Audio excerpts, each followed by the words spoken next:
So there's one part of the body that we haven't talked about, which is, and my little mannequin here, inside its head, the brain. Yeah. And I'm wondering how some of the themes we've talked about link to one of the most common brain diseases which people talk about, which is Alzheimer's and dementia. We talked about, I can't say that long word, but angiogenesis. Is there a link between angiogenesis, what we in the brain, health, dementia, Alzheimer's? Yeah, absolutely. So I mentioned to you that the human body's got 60,000 miles worth of blood vessels that are coursing through the entire body, bringing the oxygen and nutrients through the highways and byways of health. All right. 400 miles of those blood vessels are in your brain. 400 miles of blood vessels are actually coursing through our brain. And our brain is super metabolically active, you know, where the engine of the brain is functioning all the time. Regardless of your IQ, regardless of what type of task you do, our brain is very, very metabolically active, highly dependent upon a healthy circulation. Now, what we do know as people get older is that problems can occur with brain function. And the reason I'm framing it this way is that it's quick to jump to a term that people use like dementia or Alzheimer's disease, thinking it's one thing. But in fact, dementia is just a descriptive term for your cognition not working properly, most commonly as you actually age. Alzheimer's, even though it is one type of diagnosis, is probably several different kinds of disease as well. And we do know that there are different types of dementia. Alzheimer's is a subset of dementia. Alzheimer's dementia. There's a more common type of dementia called vascular dementia. And that's where those 400 miles of blood vessels in your body actually narrow, get hard, get clogged up, and don't have good blood flow. So you can imagine if you were to actually interrupt the sprinkler system, the tubing, the blood vessels, the tributaries bringing oxygen to your brain within those blood vessels, okay, over time, your brain is not going to function very well. So vascular dementia is by far the more common type of dementia. So what can we do to maintain healthy angiogenic blood vessels throughout the course of our lives? For anybody who aspires towards longevity, all right, you should be thinking about how to avert that path where your blood vessels, your circulation to your brain gets impaired. The more vascular, blood vessel healthy, angiogenesis supporting diet and lifestyle and medications that you take, the better it's actually going to be. Now, here's what's interesting. What are some of those things? Turns out that dark chocolate, plant-based foods, the cacao, actually helps your body produce something called nitric oxide. Nitric oxide actually widens your blood vessels so you get better blood flow. So dark chocolate is one of those foods that actually seems to be able to promote better vascular health, including in the brain. Now, there are other foods that can produce nitric oxide as well. Beetroot actually can produce nitric oxide. Spinach can produce nitric oxide as well. Those are vascular healthy. Now, here's the other thing. When you produce nitric oxide, like with these foods, you know what nitric oxide does? It recruits stem cells, healthy stem cells, not cancer stem cells, but healthy stem cells from your bone marrow. Stem cells are primitive cells that can turn into anything you need them to be. Turn into a brain, heart, lung, liver, skin, hair. Our stem cells actually regenerate us from the inside out. Now, you know that one of the things that happens as we get older is our brain atrophies and can start to degenerate. It shrinks. Literally a scan of an older person, the brain matter, the mass of the brain shrinks inside the skull. Mm-hmm. It's like a cotton shirt that shrank. Mm-hmm. And you see this actually in a scan. And so in order to be able to try to keep the shrinking from happening, you want to make sure there's good blood flow going, mm-hmm. which actually helps to keep the brain growing in a healthy and maintained in a healthy sort of way. So stem cells that are recruited by nitric oxide actually can help to also regenerate the blood vessels and keep the blood vessels healthy, feeding the brain. That's the connection between Alzheimer's and dementia and angiogenesis. Now, for Alzheimer's, I worked with a colleague, Dr. Anthony Vagnucci, some years ago, and we published what was then an editorial in The Lancet, a very prestigious British medical publication. And we were connecting the dots between angiogenesis and Alzheimer's disease. And here's how it works.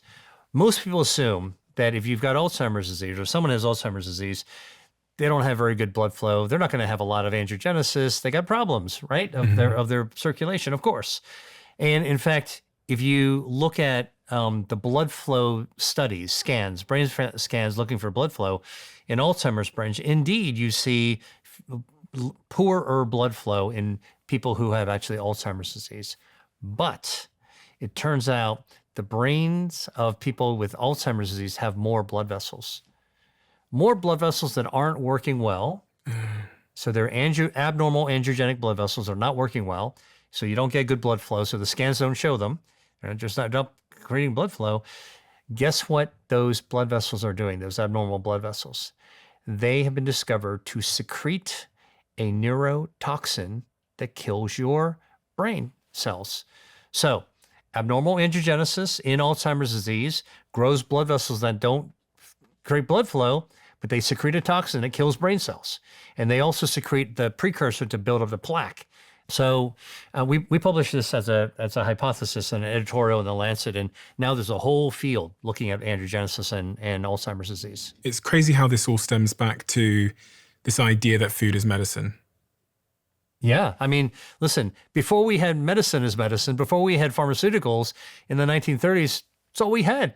That's all humans had, our diet and lifestyle for medicines, And so I think that's really, I think what's happened is that during the Industrial Revolution that occurred with pharmaceuticals, we put aside a tool in the toolbox that we've always had. In fact, that's the only thing we had before. And we focused myopically just on what pharmaceuticals can do. Now, I'm telling you, as somebody who's developed biopharmaceuticals and who is still very much involved in that, new medicines can be life-saving. Old medicines can be life-saving. And so you never want to throw out the baby with the bathwater. What we have forgotten about is that tool in the toolbox that's been with humanity forever, which is what we do with our food.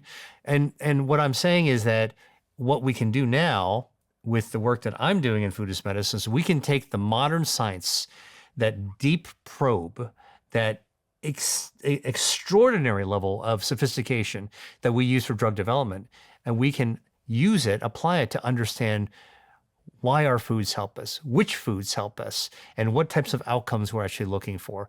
And so food as medicine, bringing it back into the fold, is just replacing a tool in the toolbox.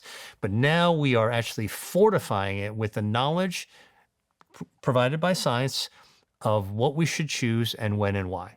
Supplementation. Are you a fan of supplementation? Because I take a couple of supplements every morning, things like creatine and omega-3 and vitamin D. Do you take supplements? Yep, yes, I do. And I'll first say my first off approach is that we should get most of the micronutrients that we need to be healthy from our food.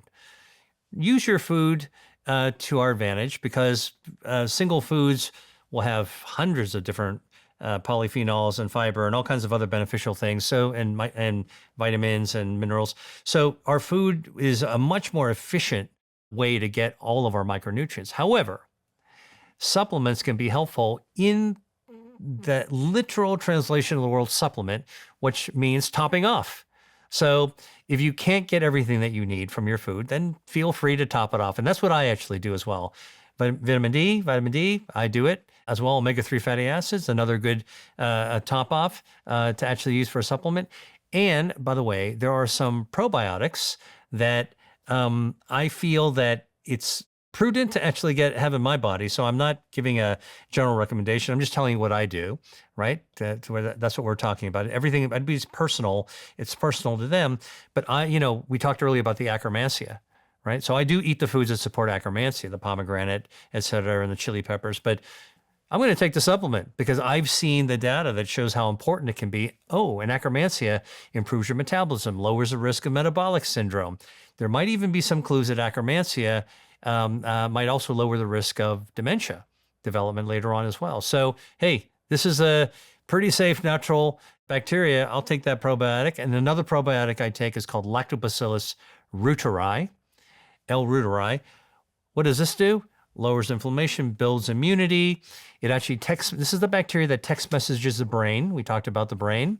And it causes our brain to release social hormones like oxytocin, That's a social hormone that makes us feel good. So, why wouldn't I actually take that? And one last thing, Lactobacillus rhamnosus has been, the kind I take is chewable. Why wouldn't you just take a capsule? Well, it turns out that the same bacteria, Lactobacillus rhamnosus, it's good for the gut, but if you chew it up, this is the bacteria that kills the bacteria that causes cavities and gum disease. I haven't had a cavity in well over a decade, And so again, this is one of these types of practical things that just knowing the science and knowing what I do and where I don't eat enough. It's hard to get enough vitamin D, hard enough to get omega-3s. I will actually top off on those. I'm wondering, I've got these two great books in front of me, Eat to Beat Disease, which is a New York Times bestseller, and Eat to Beat Your Diet, which is really about burning fat, healing your metabolism and living longer. I know that you must have some favorite, people use the term superfoods all the time, but there must be some foods where you look at them and just think they are little miracles in their own right. So I wanted to, a little challenge for you is if you had to pick 5 of your favorite foods based on the research that you've done, the science you've seen, what would those top 5 be? I would bring coffee. Okay. Because of all the polyphenols in coffee. I'd bring tea. Okay. I tend to drink coffee in the morning and I have tea at night. And I'm not caffeine sensitive, so I can have the tea at night. If you allow me, I'll actually lump those into my beverages. Okay. Into one category. I'll bring tree nuts. Tree nuts? Tree nuts. Walnuts, almonds, macadamias, pistachios. I love nuts, tree nuts. And, not the prepackaged kind, but I like to, kind of like toast them up myself and flavor them myself. I would bring that because of the dietary fiber, the healthy it's a good source of protein, some healthy fats in it as well, and can kill some cancer stem cells while we're at it. Okay. So tree nuts are actually good. I would bring tomatoes because I love tomatoes. Okay. It's a great source for hydration, good source of lycopene, which we talked about, good for metabolism. I would take berries. Berries, blueberries, strawberries, raspberries are among my favorites. Raspberries, you might be surprised at this, but raspberries are pound for pound or weight for weight, one of the most fiber-rich foods out there. They're light, they're hollow, packed with fiber, and they've got polyphenols that are useful for lowering inflammation as well. Berries are actually really good. And then, because I follow what I call the Mediterranean style of eating, I love to have those vegetables that are actually used in both the Mediterranean and Asia, Mediterranean style cooking, the bok choy, the kale, chicory, escarole, all of those types of leafy greens. So those would be the 5 I would actually take with me. And what is the most important thing that we didn't talk about that we should have talked about?